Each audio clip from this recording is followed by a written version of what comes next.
Floridians may get to vote next year on an amendment that would give them more choices through wide open primaries. The idea is called Top 2 primaries. It's simple but different. What's being proposed, Susan? Break it down for me. Well, Bill, it's a new kind of primary system.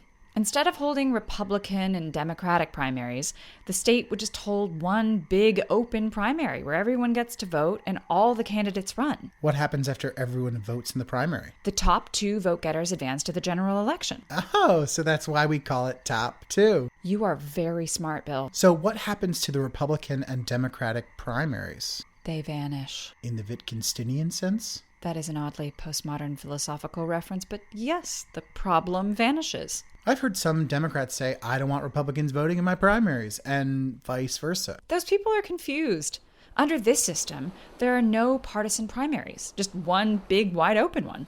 Everyone gets to participate, including the 3.6 million independent voters in Florida. There's that many independents? Yes, independents are almost 30% of all Florida voters, and the number keeps going up every year.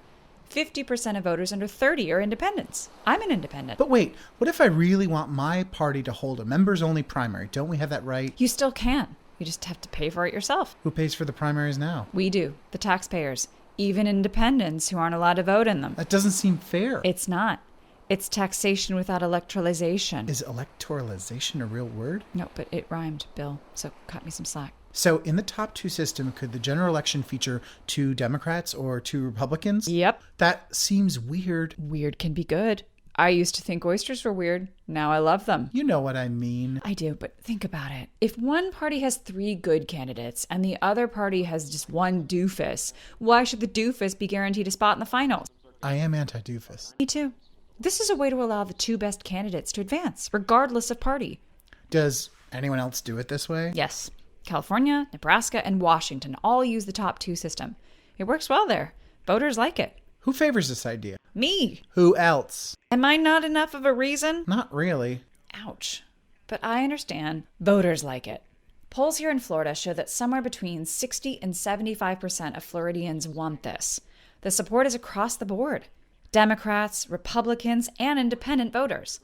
The League of Women Voters, Florida Fair and Open Primaries, and the national group Open Primaries have endorsed. Who hates it? Democratic and Republican insiders. Even though their members like it, party bigwigs don't like change of any kind, especially this kind of change that lessens their control of the process. You know what I mean?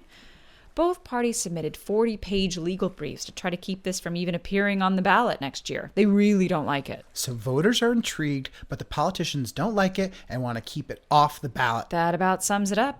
And that's a good sign in my book. No more built-in advantage for parties.